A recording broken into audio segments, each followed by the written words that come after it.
Yul Herbert is a co-founder and principal of the Sustainability Solutions Group, SSG, which is a workers' cooperative climate planning consultancy that has designed climate action plans and community, energy, and emission plans for more than 60 municipalities, encompassing over 30% of the Canadian population, and certainly so many communities around the world and in the US.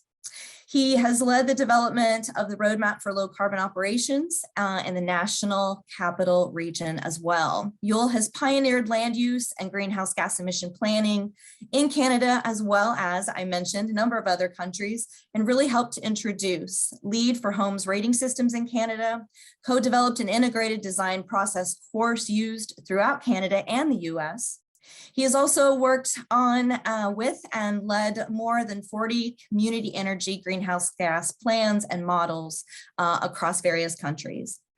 He has leading expertise, which is why we're so fortunate to have he and his team on climate change mitigation and adaptation systems, modeling also that incorporates energy, greenhouse gas emissions, and co-benefits of moving toward a low carbon future.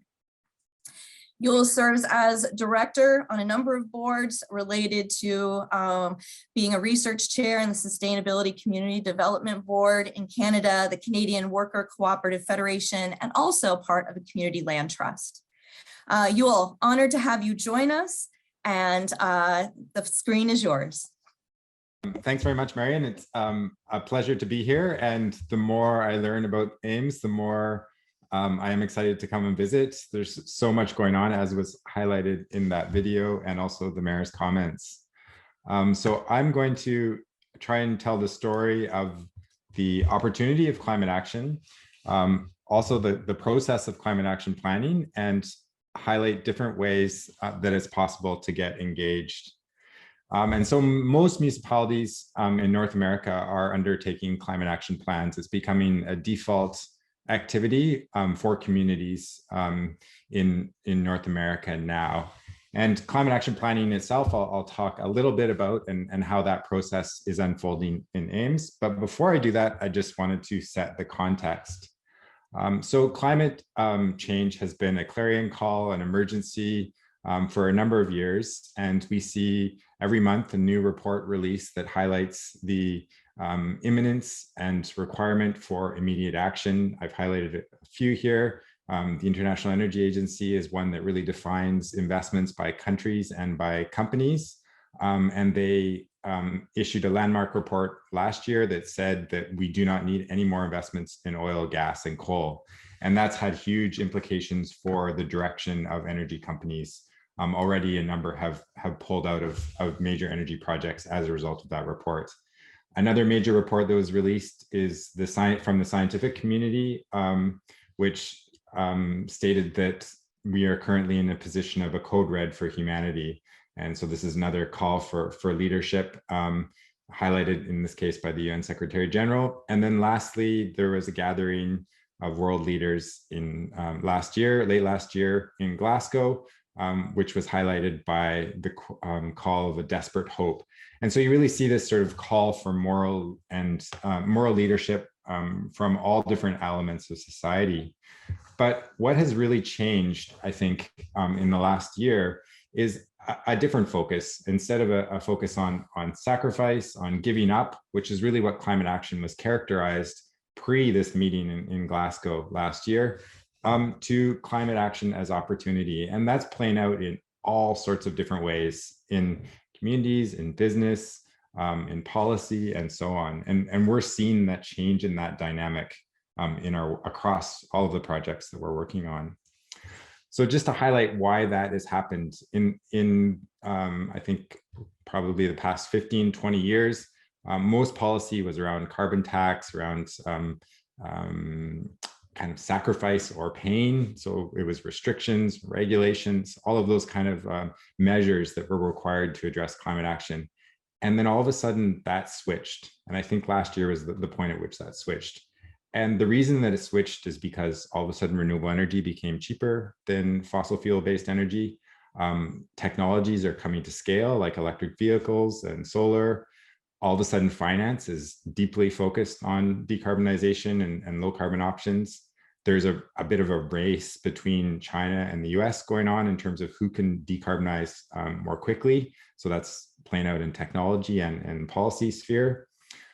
There's all sorts of emerging new policies in different states to advance low carbon technologies, both at the utility scale and in different elements of systems. So like the shipping or aviation, all are very focused on decarbonization. And then there's social movements like you see with major protests advancing for climate action. So all of these forces are really coalescing to make climate action something that people just want to do, as opposed to something that is about sacrifice.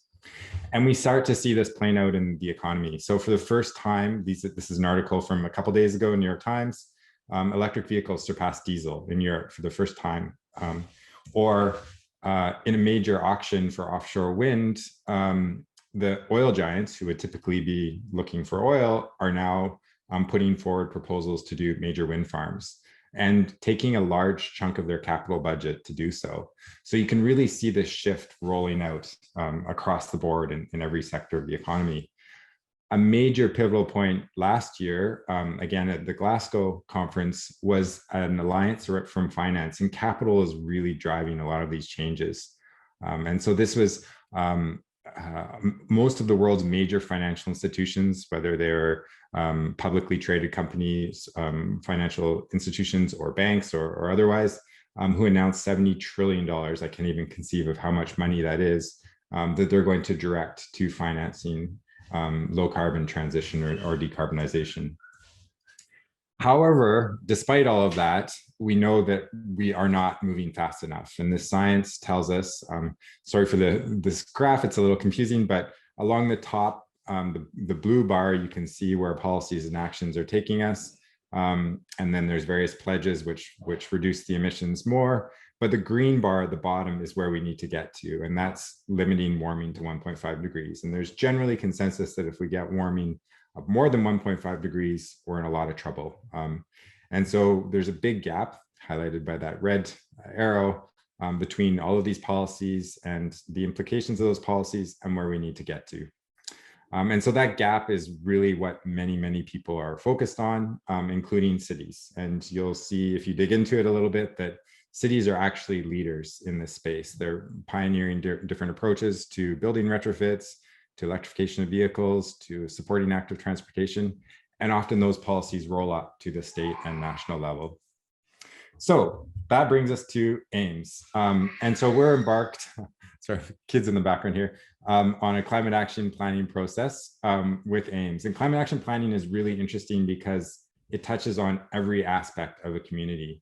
And this highlights some of the dimensions that we have to consider when we're thinking about climate action planning. We're looking at utilities, we're looking at economic development, transit, equity, infrastructure, land use planning. And so we have to bring all of those dimensions together to understand how they impact greenhouse gas emissions going into the future and what finances are required to make them happen. And this is the process that we're going through with AIMS. We start with a data collection process. We then build a model of the city and all of its dimensions, how people move around, the building stock, the energy system, the waste management system. So we build a very comprehensive model that tracks all of those dynamics. Then we build out a low carbon scenario.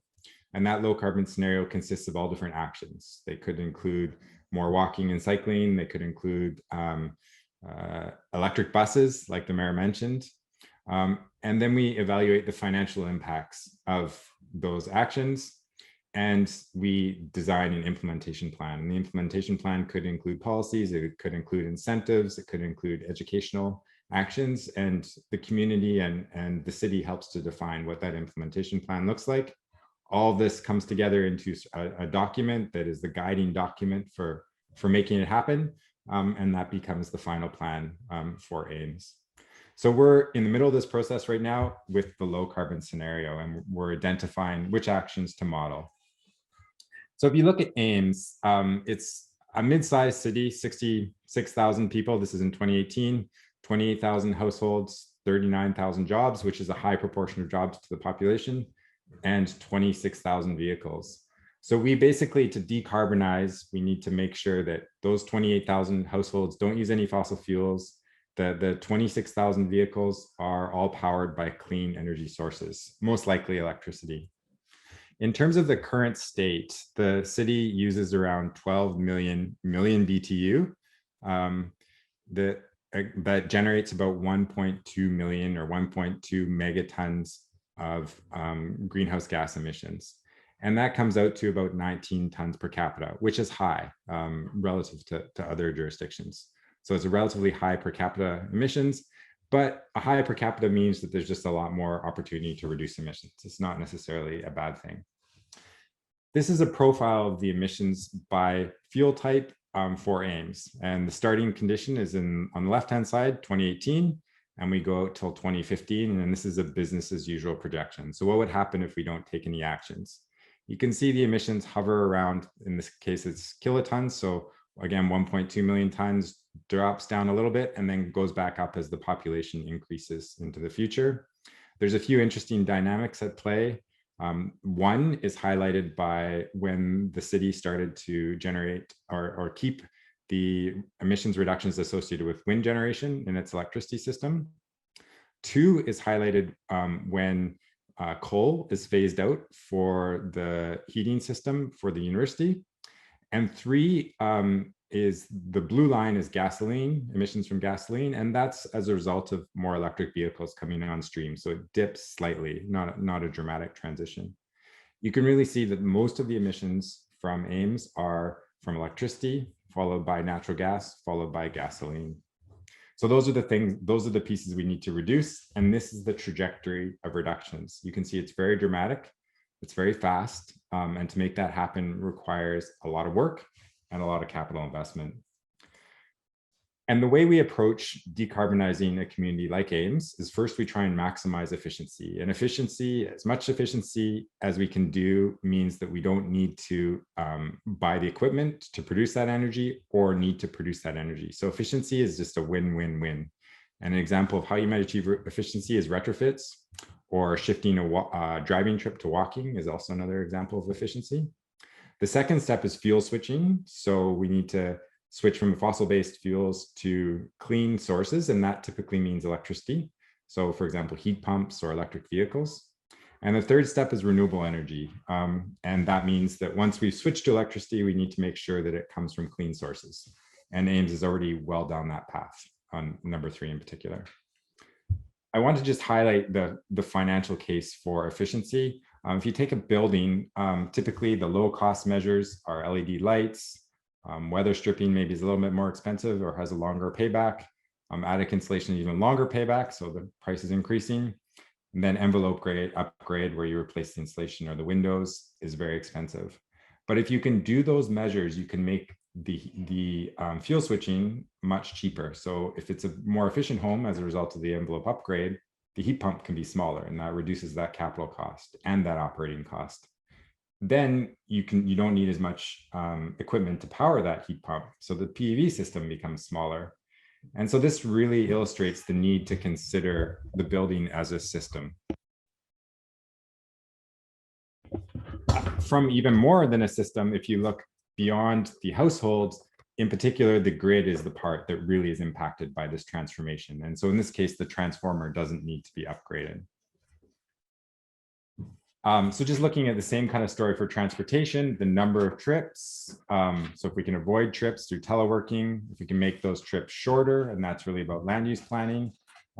If you can increase the number of people per vehicle, that enhances transit, for example. If you can increase the efficiency of vehicles, and then also reduce the emissions from that vehicle. And that's basically the formula for transportation. So going to electric versus gasoline. So this is not just about leadership. It's also about other important elements from a management perspective. One is really a risk management perspective. So one could lock in natural gas consumption, and one element is risk management. And so this is coming up more and more in terms of if you make an investment in a natural gas system and then natural gas becomes more expensive, that becomes a stranded investment. And that's playing out in particular in the financial world. And that's why a lot of major financial enterprises are pulling out of, at least in the Canadian context, out of major oil and gas production. Another piece is about prudent financial management, because the cost of carbon is going up, and that's playing out in all different ways. In some states, it's a price on carbon, or a carbon tax, or some other proxy for a price on carbon. And then the last piece is liability, and we're seeing more and more cases against governments, primarily state and national governments, around their greenhouse gas emissions targets.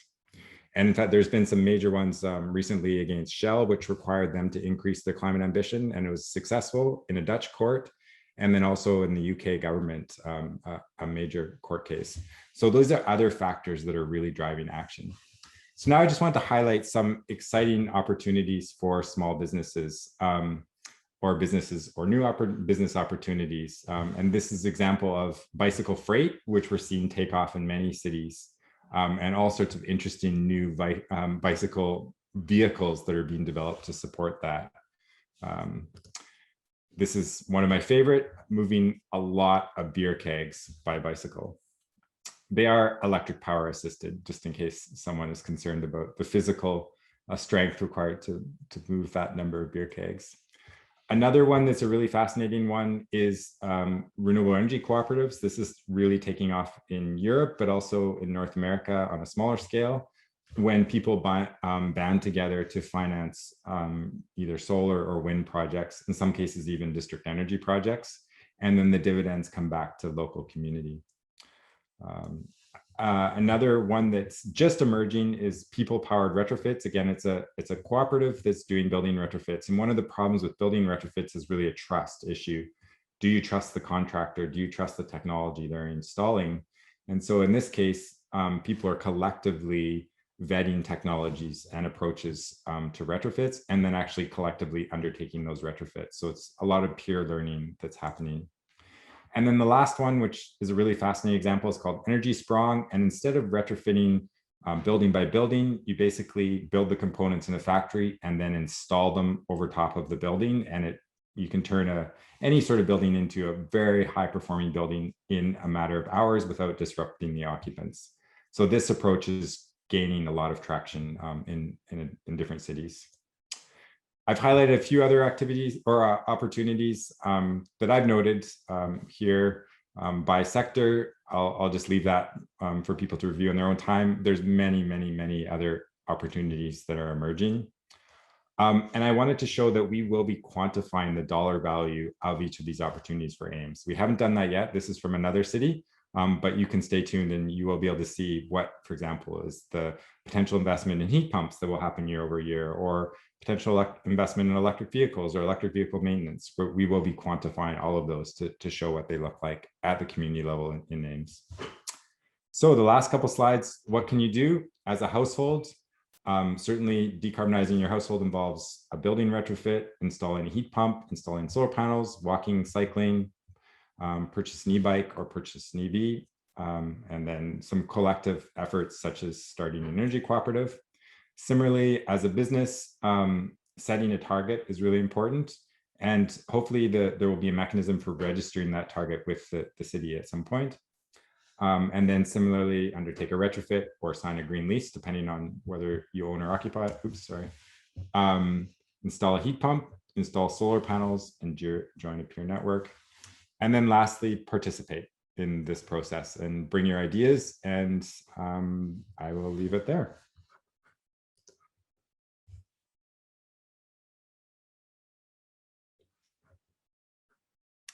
So if anyone has any questions, please feel free to jump in. Absolutely. I failed to remind everyone to feel free to put questions in the Q&A bubble that you should have access to. If you find for some reason you do not, please raise your hand. Bill and I will be monitoring that as well. But we want to absolutely open up to any questions you might have. And Yul, we did have a couple of questions that were also offered during your comments. So I'll go ahead and get started with those as we open it up to others as well. I was curious if you could just talk a little bit about, certainly a big component that is of concern is that financial investment. And can you talk a little bit about, as well as, this upfront cost? What do you see on the horizon, or what maybe have you already seen related to some of these technologies and efficiencies decreasing over time, as well as the co-benefits really that a lot of communities are finding? Yeah, so I'm really curious to see how the financials work out for Ames, but certainly in a number of communities where we're working, the overall cost of the transition is a net benefit to the community over the next 30 years. So basically, if you decarbonize the community as a whole is going to save money. And that is, I think, a really important message. And it shows that, and it really highlights why this is now an opportunity as instead of a point of pain. That said, within that overall opportunity, some measures still cost more money than they generate over their investment over their lifetime, and some save a lot of money. Like electric vehicles now save a lot of money because the capital costs have come down. If you buy an electric vehicle and you drive more than 15,000 kilometers a year, you're going to save money relative to an internal combustion engine over the lifetime of that vehicle in most cases. So electric vehicles are almost a no-brainer. And similarly, depending on the price structure of electricity, solar panels can be in the same situation. But then other things like building retrofits are still quite expensive. So it's bundling those things together is tricky, and particularly from the perspective of a household or an individual business. There are many financial packages being developed that support and amortize those costs over time with interest rates that start to make sense. And we're seeing more and more of those kind of offerings from financial institutions emerge. And municipalities are often partnering with financial institutions to make that work. So that can be one of the part of a component of the implementation plan. But the finances are becoming more and more compelling. It's really interesting to see how that's playing out. Great, thank you. So we talk a lot about retrofits. We talk a lot about these different technologies and incorporating them. So another question that has come up is concerns about, do we have the skilled workforce in order to do all the retrofits and do it in a timely manner? What have you seen in your international work related to this, and how can you respond to that? Yeah, so if you take a typical city like Ames, 28,000 households, and you're trying to retrofit all of those households in the next 30 years, you're talking a lot of retrofits every year. And to build up a skilled workforce, because those retrofits are different than what we've typically done with retrofits, for example, putting weather stripping on doors, or we're trying to look at the building as a system, and it's more comprehensive and more ambitious in terms of the retrofit. So even having a small number of contractors who are capable of doing those retrofits is usually is unusual in a community. So scaling that up requires partnerships with trade schools and the existing contractual or contractors associations and so on to make that work. And that's one of the bigger barriers. I think that's a bigger barrier than finance in terms of making it happen. And the energy sprung model I mentioned is what a lot of people are looking to. Might be able to just pull that up here as a really an approach to address that issue, because it's industrializing retrofits. So instead of doing a building by building approach, you're basically doing hundreds of buildings at once. So you might bundle 20 homes or 50 homes or 100 homes together, and one contractor will retrofit all of them. That means they get economies of scale in terms of replacing appliances. They can, I mean, the strategy that they're using is they do a laser scan of the exterior of the house. They then make a new facade for that house in a factory. They load it onto a truck and arrive at that home and paste it onto that house, cut out the windows. The new windows are in place already, and just join that new facade on. The roof structure that they add has a solar system on it. And there you go. And you can do that rapidly. So that's kind of a different way of doing retrofits that a lot of people are putting work into. Again, it requires a different kind of investment because you have to set up a factory and get the right equipment and so on than a typical contractor-led retrofit. But those are the kinds of innovations that we're starting to see to deal with this problem. Thank you. We do have a question that has come in from our chat. So there's a little bit of information here, Yul. So let me provide all of that to you. Primary question here: how do you incorporate different decarbonization strategies into the Ames plan? What are the considerations there? And then they have noted, for example, you continually mention transportation switching to electric. However, there are a variety of different solutions, some of which may make more sense for our community, especially depending on speed of grid cleanup. As a community, will we get to see the broader host of options?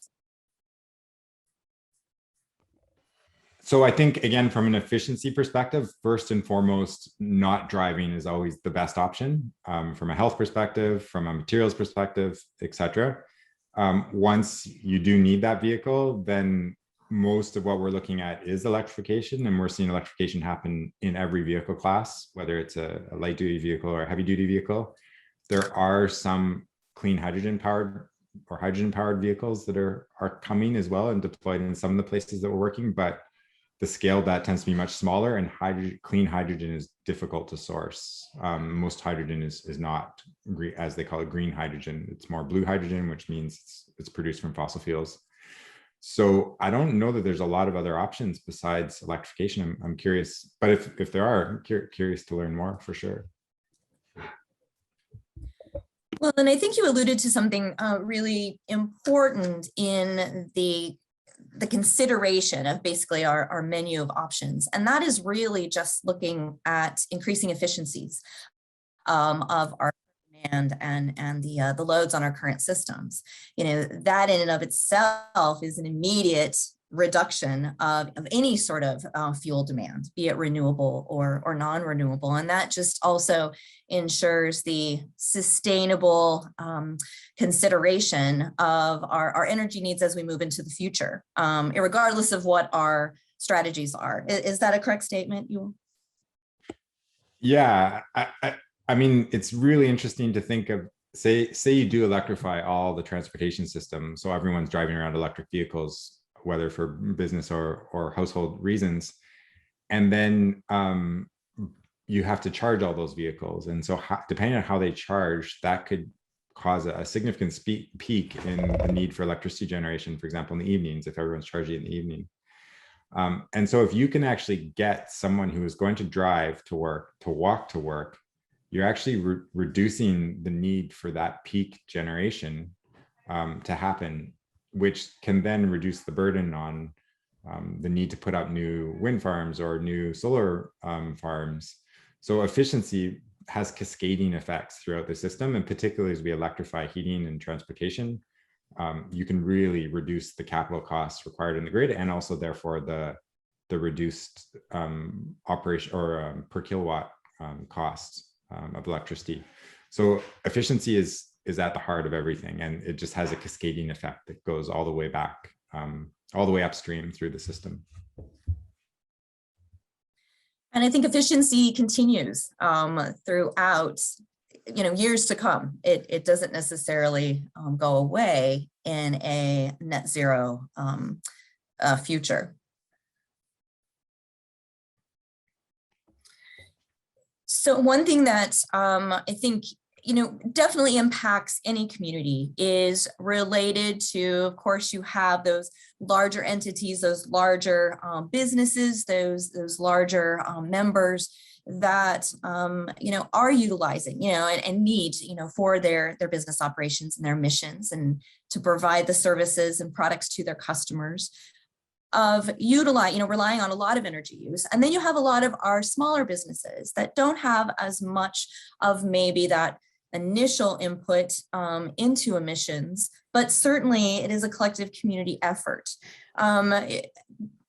Of course, we mentioned efficiencies, but are there other primary considerations that you could offer some of our smaller business members that are joining us today? Yeah, I mean, it's very hard to make generalizations around the situation of different businesses, but one effective strategy that I've seen in another community similar size to Ames, actually smaller, is they created a learning laboratory, which is maybe similar to what we're doing today, but the municipalities, or I mean, not the municipality, the businesses each then presented initiatives that they were undertaking, and then other businesses could draw on those experiences and learn from it. Similar to the retrofit co-op example I mentioned, because one of the big issues is fear of technology. So for example, if I own a small store and currently I'm using a natural gas furnace and I want to switch to a heat pump, which heat pump do I buy? And will it always work? And how does it do when it gets really cold? So there's all these questions that come up, and you can certainly get the sales pitch from the manufacturers, but you really want to know from someone you trust. And so having another business who's done it tell you that story can be really powerful. And then all of a sudden you have a number of businesses who are cooperating on their approaches and drawing on their experiences, and it can kind of start this ball rolling that can be really powerful. So we witnessed that in one community, and they called it their learning laboratory. And I think they had a monthly presentation where one business would tell what initiatives they were taking, and they all learned from each other really effectively. So that was one, without trying to give specific recommendations for a particular business, I think that was a really interesting approach. Yes, I would agree. That's a great idea. In fact, I made a note for the Smart Business Challenge team to look more into that. I think that would be a great and unique addition to our challenge and our members. So talking about learning opportunities collectively as a community, are there particular cities or regions maybe that are implementing some innovative strategies to decarbonize that you could help point us all to just sort of look at who's doing it right, who is headed in that right direction that we can be referring to as we're in our journey? I think we're really in a period of experimentation where lots of jurisdictions are trying different approaches. Ames is in a really unique situation in that the municipality controls its own electricity utility.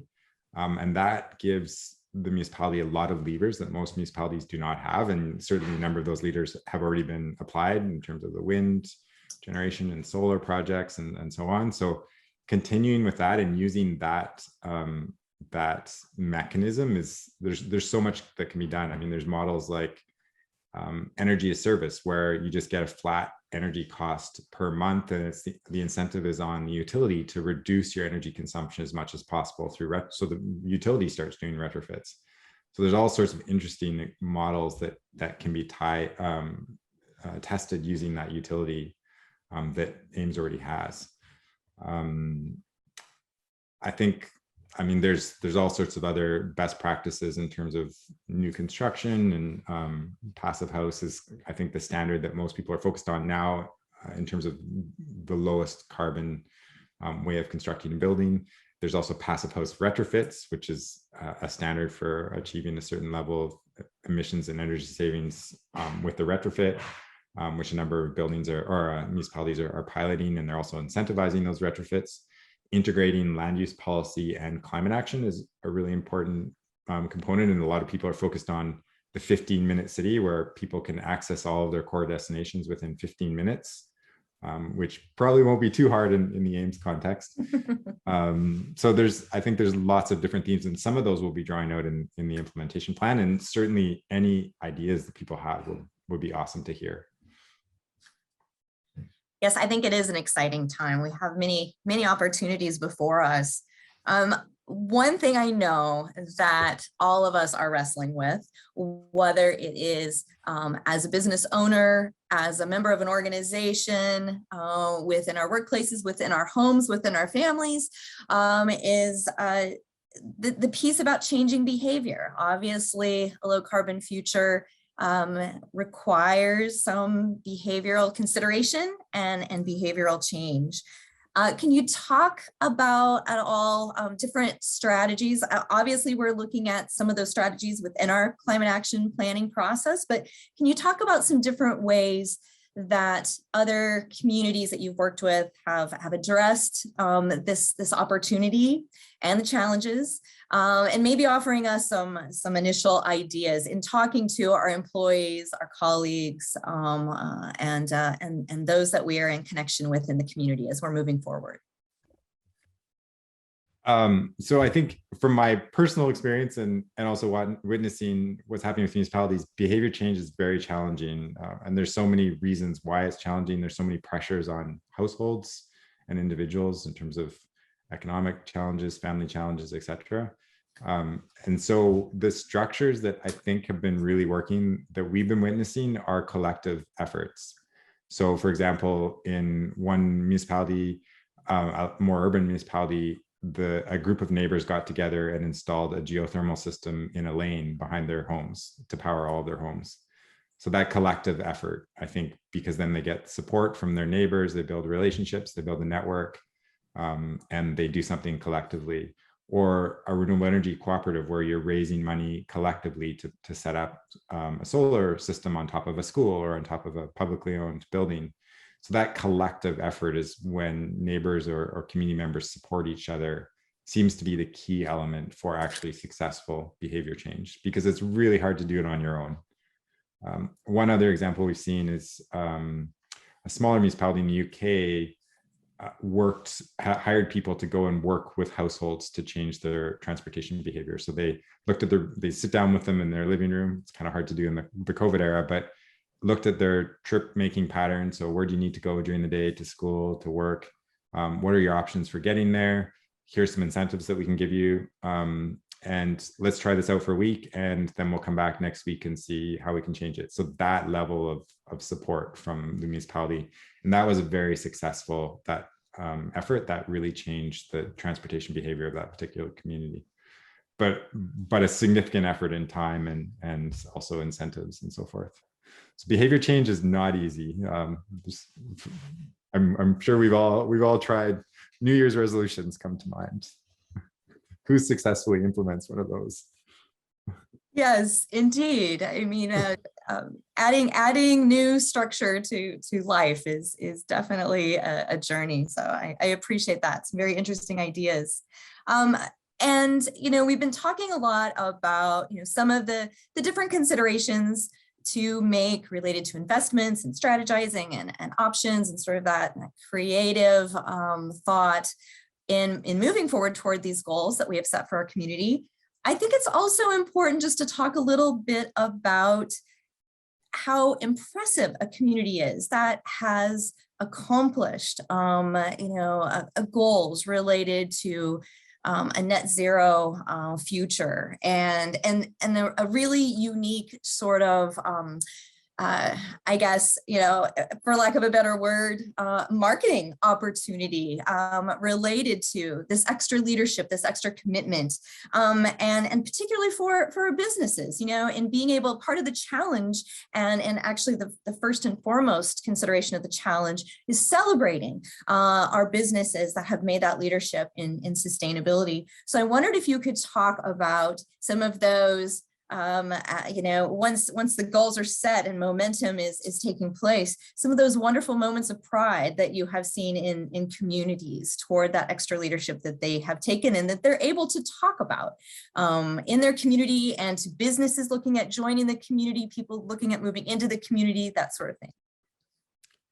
Yeah, I mean, who doesn't want to live in a green community, however you define green, or work for that matter? So I think there's two examples that really jump to mind. One is a small town called Bridgewater, about 10,000 people. It was a bit of an industrial powerhouse about 100 years ago, and it's been really down and out ever since. And they had discovered that they had a very high level of energy poverty. So households were earning $40,000 a year, and they were spending $8,000 to $10,000 on energy. So a significant chunk of household income was going to energy. And so they made their mission for climate action, but through the lens of energy poverty. And that has become the definition of their community. They've become known internationally for that, and really attracted new employees, and many people have moved there because of that. So that was really one fascinating sort of rebirth story from a community. Another one is a more major city that has a brand around green. In this case, it's actually Vancouver on the West Coast. Seattle will be a similar story. And their brand has been evaluated at being worth just the brand, the greenness, without really doing anything, at $31 billion, ahead of cities like San Francisco, because of the green initiatives that they put in place. And so that's become a major attractor for employers. And more pragmatically, most major corporations now have net zero targets. And so if there's a clean electricity grid, that's a defining factor in whether a major employer will move into a community or not. If they can't get access to clean electricity, or at least generate their own clean electricity, then that may be a break for why they wouldn't move into a community. So it's becoming more and more important in the economic development strategies of municipalities. And we're seeing economic development departments become integral parts of climate action planning for that reason now, which is a real shift. Yul, thank you so much for your perspective and your expertise in this input.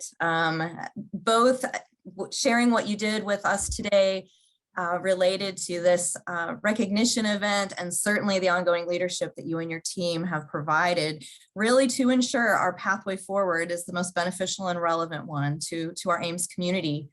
And to everyone joining us, I think Yul's comments really hit home and resonate with the fact, as well as the mayor's comments, that we really have an opportunity before us that needs each and every one of us extending innovative and creative leadership. I don't think anyone joining us today would not say that it's exciting to be a member of this community. It's exciting to work in our community. And it's especially exciting to look at the opportunity to work for a company and with businesses in our community that are making this commitment toward this leadership toward a net zero future.